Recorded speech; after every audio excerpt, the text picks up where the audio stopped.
ఎన్నో ఏళ్ల చిరకాల వాంఛ జగిత్యాల జిల్లాలోని మెట్పల్లి రైల్వే స్టేషన్ నిర్మాణం. ఈ రైల్వే స్టేషన్ ను గత 5 ఏళ్ల కిందట ప్రారంభించారు. దీంతో ఈ ప్రాంత ప్రజలు ఎంతో సంబరపడ్డారు. కానీ ఒక్కరోజు కురిసిన భారీ వర్షం కారణంగా వాహనదారులు తీవ్ర ఇబ్బందులు ఎదుర్కొంటున్నారు. రైల్వే స్టేషన్ కు వెళ్లాలంటే తీవ్ర ఇబ్బందులు ఎదురవుతున్నాయని ప్రయాణికులు ఆవేదన వ్యక్తం చేస్తున్నారు. రైల్వే స్టేషన్ కు వెళ్లే దారిలో ఉన్న మట్టి రోడ్లను తక్షణమే అధికారులు సీసీ రోడ్డుగా మార్చాలని ప్రయాణికులు కోరుతున్నారు.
రైల్వే అధికారుల కోసం నిర్మించిన ఈ క్వార్టర్స్ లోపల ఈ లైటింగ్ ఈ వైరింగ్ చేయడం జరిగింది. ఆ వైరింగ్ చేసిన వైర్ను కాపర్ వైర్ను దొంగలు ఎత్తుకపోవడం జరిగింది. మరి అధికారుల నిర్లక్ష్యం వల్ల ఇలా జరుగుతుంది. ఇక్కడ సరైన సిబ్బంది లేరు. ఇక్కడ అధికారులు ఏమాత్రం కూడా నిర్లక్ష్యం వహిస్తూ ఇక్కడ సెక్యూరిటీ సిబ్బందిని నియమించకపోవడం వల్ల ఇది జరిగింది.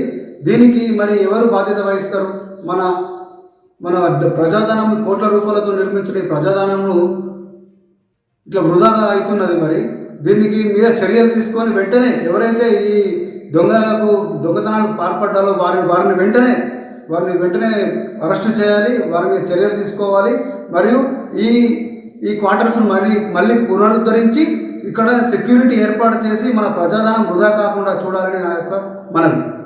ఈ అధికారుల కోసం నిర్మించిన క్వార్టర్స్లో మందుబాబులకు అడ్డాగా మారింది. మరియు అసాంఘిక కార్యక్రమాలకు ప్రతిరోజు అడ్డాగా మారింది. ఈ వైపుకు ఏ అధికారి కూడా చూడడం లేదు. మరి కోట్ల రూపాయల ప్రజాధనంతో నిర్మించిన ఈ క్వార్టర్స్కు రక్షణ ఎవరు? మరి దీనికి సమాధానం ఎవరు చెప్తారు? రైల్వే అధికారుల మొద్దు నిద్రను వీడి ఈ సమస్యకు పరిష్కారం చూపించి ఇక్కడ సెక్యూరిటీని నియమించి ఇందులో సిబ్బంది ఉండేలా చర్యలు తీసుకోవాలని చెప్పి మనకి. రైల్వే స్టేషన్ ప్యాసింజర్ ఉన్నారు కాబట్టి ప్యాసింజర్ కోసం వచ్చిన ఈ రోడ్ బాగాలేదు. మొత్తం గుంతలు ఉంది రైల్వే స్టేషన్. మీకు ఎక్కడికి వెళ్ళి వచ్చినా కానీ వర్షాకాలం బాగా ఇబ్బందిగా ఉంది. పెద్ద పెద్ద గుంతలు ఉన్నాయి. ఇక్కడ బాగా లెక్క పడుతుంది రైల్వే స్టేషన్ ముందటనే. రోడ్లు బాగా చేయాలా.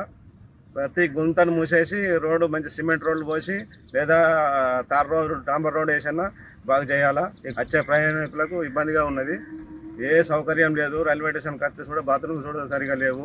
ఏవైనా కానీ కస్టమర్లు వస్తారు. మీరు రైల్వే స్టేషన్ బాగుంటున్నాయి కదా ఇంకా జనాలు పెరిగేది. ఇట్లా ఉన్నాక ఎవరు వస్తారు? ఈ గుంతలలో పడుకుంటా బాగా రోడ్లన్నీ ఖరాబ్ అయిపోయినాయి. వచ్చే ఆటోలకు కానీ బైకులకు కానీ 4 వీలర్కి అయితే అంత రారాదు. ఇక్కడ కార్ అయితే అసలే రారాదు. వచ్చే పబ్లిక్ బాగుండాలి. రోడ్ సౌకర్యం ఉంటే ఇంకా పబ్లిక్ పెరుగుతారు. రైల్వే సౌకర్యం పెరుగుతూనే జనాలు పెరుగుతారు. ఇంకా చాలా బొంబాయి కానీ ఇప్పుడు హైదరాబాద్ కానీ ఎక్కడికి వెళ్ళినా రైలు పోతూ ఉంటే జనాలు పెరుగుతారు. రైల్వే స్టేషన్స్ కూడా డెవలప్ అవుతాయి. ఈ రోడ్లో గుంతలు బాగా లేక రోడ్లు గుంతలు ఉండుడికి బస్సులలో ఎక్కువ ప్రయాణిస్తారు. ఈ రైల్వే స్టేషన్ తక్కువ వస్తారు జనాలు. ఈ రైల్వే స్టేషన్ మీరు వచ్చి చూస్తే కనుక ఎవరు చూసినా కూడా పరిస్థితులు దారుణంగా ఉన్నాయి. ఈ వర్షాకాలం వచ్చిందంటే అక్కడ మీరు చూడొచ్చు మొత్తం సముద్రంలా కనబడుతుంటుంది. ఆటోలు కానీ ప్యాసింజర్ ఆటోలు కానీ కార్లు కానీ ఆ స్టేషన్ వరకు వెళ్ళడానికి ఇబ్బందికరంగా ఉంది. అలాగే రైల్వే స్టేషన్ లోపలికి పోయినప్పుడు కూడా మీరు బూత్ బంగ్లాను తలపిస్తున్నది. అక్కడ ఎటువంటి వసతులు లేవు. ఆడవాళ్ళకైతే సెక్యూరిటీ లేకుండా పోయింది. పొరపాటున రాత్రి రైలు వస్తే అది ఎక్కాలనుకుంటే కూడా ఇక్కడ సెక్యూరిటీ లేకుండా అసలు ఎవరు దొంగలో ఎవరు మంచి వాళ్ళో తెలియకుండా ఉన్నది. బోధన్ టు కరీంనగర్ అన్నారు. ఈ ట్రైన్ ఇప్పుడు బంద్ అయింది. వారానికి ఒకసారి ముంబై ట్రైన్ అని చెప్పిండ్రు. ఆ ట్రైన్ కూడా ఇప్పుడు నడవడం లేదు. కేవలము కాచిగూడ టు కరీంనగర్ ట్రైన్ మాత్రమే నడుస్తుంది. అది కూడా ఏ సమయానికి వస్తుందో ఎప్పుడు అవస్థలో తెలుస్తలేదు. ఈ మిట్పల్లి రైల్వే స్టేషన్కు 2 వైపులా రోడ్లు ఉన్నాయి. రెండు వైపులు ఉన్న రెండు మార్గాల్లో కూడా ఈ వైపు సాయిబాబా గుడి వైపు వచ్చే రోడ్డును మీరు చూసి ఉంటే రైల్వే స్టేషన్కి వెళ్ళే రోడ్డు పూర్తి ధ్వంసమై ఉంది. అలాగే మనము స్టేషన్ లోపలికి వెళ్తున్నప్పుడు కూడా దాని యొక్క వే చూడవచ్చు. మనము మొత్తం అన్నీ లేచిపోయి ఇబ్బందికరంగా ఉంది. పెద్ద మనుషులైన వాళ్ళు నడవడానికి కూడా కష్టం అవుతుంది. అలాగే రైల్వే స్టేషన్లో కూడా మొత్తం నీళ్లు నిండి ఉంటున్నాయి.